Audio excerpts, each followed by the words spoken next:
Bonjour, je m'appelle Caroline Souffrant et je suis écrivaine. Bonjour, je m'appelle Sarah Nasser et je suis réalisatrice. Et on est ensemble pour une entrevue avec Culturel Montréal, une entrevue Popcorn.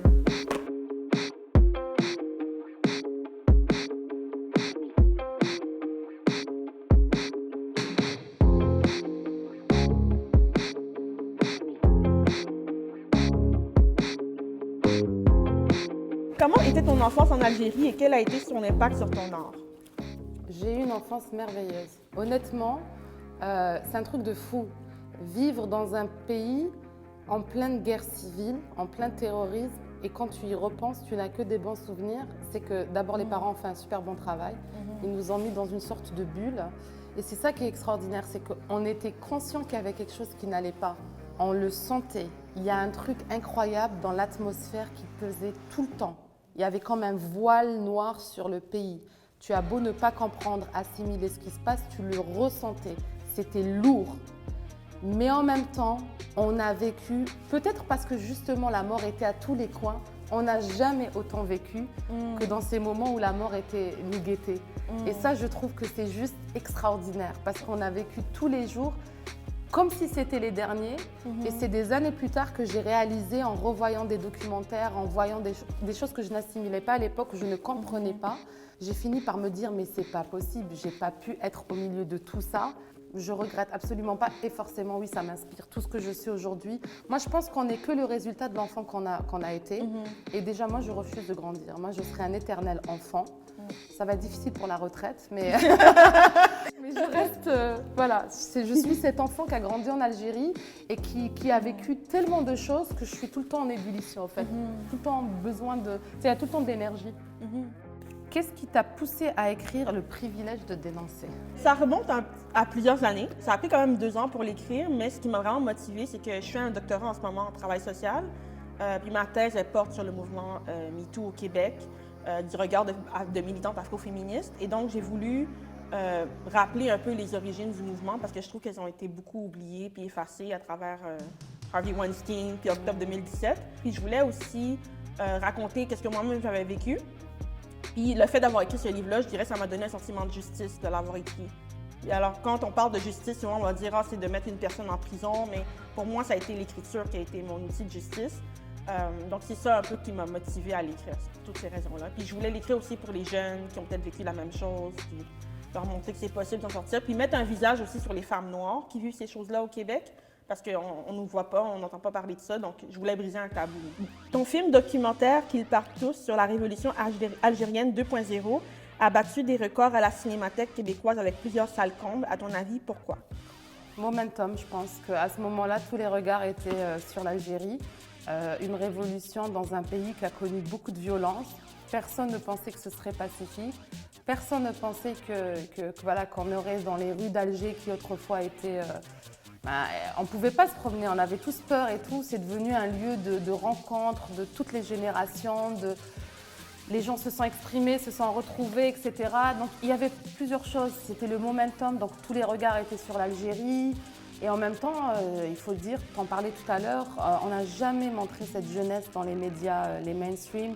À chaque fois qu'on parle de l'Algérie, on nous ramène aux années 90, on nous ramène à la violence, on nous ramène à l'obscurantisme, comme si tous les pays évoluaient sauf nous, comme si les jeunesses dans le monde entier aspiraient à faire des choses et que nous, en Algérie, on n'aspirait à rien. Et donc, il y a eu cet événement, il y a eu ce regard qui était un regard sans maquillage sur cette... Moi, j'ai pris ma caméra. Je ne savais même pas comment on utilisait une caméra à l'époque. J'ai pris une caméra, je l'ai mis en mode automatique. Je suis partie sans autorisation de tournage ni rien. Je suis partie vivre cette révolution et j'étais à la rencontre de ces jeunes dont j'étais hyper fière. Et je les ai juste montrés tels qu'ils étaient. Et je pense que tout le monde s'est reconnu dans ça et puis tout le monde a fini par se dire ben non, mais finalement, il y a un peuple là-bas qui est extraordinaire, qui est fier, qui a vécu des choses difficiles et malgré ça, qui continue de vouloir se battre pour les choses les plus fondamentales. On se bat pour la démocratie, pour la liberté, pour pouvoir se projeter dans un futur, pour pouvoir rêver. Voilà, c'est la révolution du rêve, cette révolution du sourire. Donc voilà. Par rapport à tes écrits, avais-tu des appréhensions dues à la nature des sujets et au fait que tu sois une femme noire? Oui, j'avais quand même, parce que c'est quand même tabou, des choses que je parle dans mon livre, ça parle de violence sexuelle, c'est quand même un sujet assez lourd puis tabou. Puis aussi, comme écrire, c'est très solitaire, fait qu'on se demande toujours comment ça va être reçu par les gens ou par les médias. Mais jusqu'à présent, ça va bien. J'ai eu des échos juste positifs jusqu'à présent. On espère que ça continue comme ça. Mais ouais, j'avais des appréhensions au début. C'est sûr que ça m'a demandé du courage d'écrire ce livre. Tu as sorti un documentaire intitulé La roqueuse du désert portant sur la vie de Asna. Qui est-elle et que représente-t-elle pour toi et les femmes africaines? Asna, la roqueuse du désert. Asna est une femme formidable. C'est une battante, c'est une rebelle qui a justement, encore une fois, suivi sa voie, son instinct. C'est une femme qui vient d'une lignée de guérisseurs, qui viennent de l'Afrique subsaharienne et qui guérissent à travers la musique, à travers ce qu'on appelle la musique gnawa. Et c'est une musique et c'est une tradition qui était masculine pendant des siècles. Et c'est la première femme à avoir dit non, à avoir dit moi je vais faire de cette musique. Elle a suivi l'appel du cœur, elle a suivi l'appel de l'instrument. Et elle s'est mise à jouer de cet instrument qui est une basse africaine qu'on appelle le gembri et qui était absolument réservé aux hommes, pas pendant des années mais pendant des siècles. Donc elle a cassé des années de patriarcat juste par sa volonté de faire de la musique. Et cette femme est juste extraordinaire. Et voilà, j'ai eu un coup de cœur pour elle. Je l'ai d'abord produit, je l'ai ramené en tournée au Canada. Et ensuite, j'ai mis les caméras en place. Et vas-y, on a embarqué sur 10 ans d'aventure pour faire ce film, qui est mon école de cinéma. J'ai tout appris en faisant ce film. Donc voilà, elle m'a inspirée. Tu vois, elle m'a inspirée à faire un film. Mais en même temps, pendant tout le processus de création, parce que pendant tout le processus, moi, j'avais le syndrome de l'imposteur. Mais qu'est-ce que je suis en train de faire? Je ne suis pas cinéaste. Mais à chaque fois que je voulais abandonner, elle était là. Et quand je voyais cette femme qui est au milieu du désert, s'est battue seule contre des siècles de patriarcat, je me dis, tu ne peux pas abandonner, ce n'est pas possible. Et voilà, donc Asna, c'est une femme africaine, puis elle représente le matriarcat. Parce que les Africains, l'essence même de l'Afrique, c'est la femme, c'est la mère nature. Et pendant des années, on a essayé d'effacer ça avec la colonisation. Elle a fait beaucoup de mal dans notre essence même, dans notre africanité. Et je pense que c'est pareil dans tous les pays qui ont connu la colonisation. Et à travers cette femme, c'est comme une sorte de revendication. Je revendique mon africanité, je revendique le matriarcat, je revendique tout ça en disant, voilà, c'est une femme forte. Et elle est rebelle. En fait, on dit qu'elle est rebelle. Est-ce que finalement, c'est ça, être rebelle? Elle a juste fait ce qu'elle voulait. Pourquoi un homme, quand il fait ce qu'il veut, on dit que c'est bon, il a fait ce qu'il veut, et une femme, ça devient une rebelle? Ouais, c'est vrai. Voilà. Donc non, voilà. Oui, elle est rebelle. Moi, je ne vais pas dire elle est rebelle. Elle est rock'n'roll, cette femme. Voilà. Elle est rock'n'roll. Et c'est pour ça que c'est la roqueuse du désert. Voilà. As-tu un conseil pour Caroline d'il y a 10 ans et un conseil pour Caroline dans 10 ans? Oh, c'est une bonne question, ça. OK. La Caroline qui était plus jeune, il y a 10 ans, je lui dirais que tout vient à point à qui sait attendre, comme on dit. Donc, de continuer à travailler, de faire ce qu'elle a envie de faire dans la vie, puis que les choses vont venir au fur et à mesure.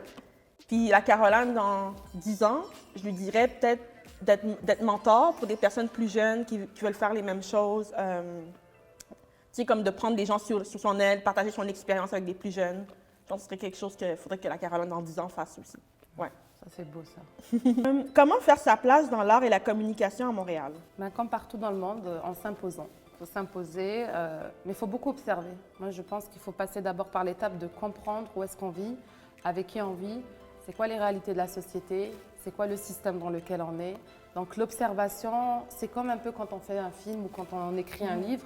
Toute cette partie en amont où tu dois réfléchir est la plus importante. Ce n'est pas celle où tu vas et tu produis et tu te jettes tu te jettes sur le stage. Il faut vraiment bien observer, regarder, puis voir est-ce que c'est fait pour nous, est-ce qu'on aime ça. Moi, je pense que quand on est fait pour quelque chose, ça va venir. That's it. Il ne faut pas trop réfléchir. Ce qui est fait pour vous va venir. As-tu des conseils pour les futures écrivaines? Je dirais d'écrire tout le temps, mais de ne pas juger trop ce qu'on écrit. Ça peut être des brouillons qu'on on met de côté, puis on revient plus tard. Puis de ne pas trop juger ce qu'on écrit, de vraiment commencer à le faire, puis de pratiquer. Ouais. C'est ça que je dirais. Parce que souvent, quand on écrit, on dit « Ah, ça, c'est pas bon ce que j'écris, nanana », mais il faut vraiment laisser le flow sortir. Puis après, on a quelque chose à partir de quoi on peut travailler puis peaufiner. Parce qu'il n'y a aucun livre, comme mon livre, je ne l'ai pas écrit comme ça du premier coup. Il y a eu de la réécriture, puis il y a eu du travail, donc ça, c'est tout à fait normal. Donc, de normaliser, c'est le fait que c'est pas tout à fait bon du premier coup, forcément. Donc, de juste le faire, puis de peaufiner, travailler, réécrire. Puis tu gardes tout ce que ouais, j'ai des cahiers remplis chez moi, mais ouais, je garde beaucoup de cahiers d'écriture, ouais. Même une idée qui vient, la noter, puis revenir plus tard, puis ouais. C'est bon. As-tu certaines personnes qui t'inspirent, lesquelles? Encore une fois, tout le monde. Tout le monde, tu sais, en sortant d'ici, toi, tu ne le sais peut-être pas, mais forcément, cette rencontre, cette discussion, elle m'a inspirée. Les personnes qui sont là avec nous, tout le monde m'inspire, tout m'inspire. La vie est une inspiration perpétuelle. Les rencontres sont des inspirations. L'être humain, oui, il naît et il meurt seul, mais sa vie, c'est une aventure à plusieurs. Donc, c'est pas individuel. Il y a des moments que tu dois vivre seul. Mais même quand tu es seul, tu es en mode observation. Et donc, tout ce que tu observes va avoir un impact sur ta façon de voir les choses, etc. Donc oui, tout m'inspire, moi, franchement, tout. Pour les personnes à la maison qui désiraient suivre ton parcours, comment peut-on te joindre? Je suis sur Twitter, LinkedIn, Facebook, par courriel. Par courriel, donc Caroline Souffrant. Dans Google, vous allez trouver. Et ton numéro? Peut-être pas mon numéro de téléphone, mais ouais, c'est ça. Donc, si vous voulez me rejoindre, je suis sur les réseaux sociaux. Ouais. Super. Alors, je suis sur Facebook. C'est plutôt là que j'utilise pour faire la promo puis parler de mes projets. Donc, c'est Sarah Sahara, comme le désert. Voilà. Vimeo, Sarah Nasser. Mes projets sont sur Vimeo, enfin les trailers, les bandes annonces. Et sur LinkedIn, Sarah Nasser, si vous voulez me recruter. Donc, merci de nous avoir écoutés. Merci à Culturel de l'invitation. Puis suivez Culturel sur les réseaux sociaux. Et 1, 2, 3, viva Haïti! Oui, à la prochaine!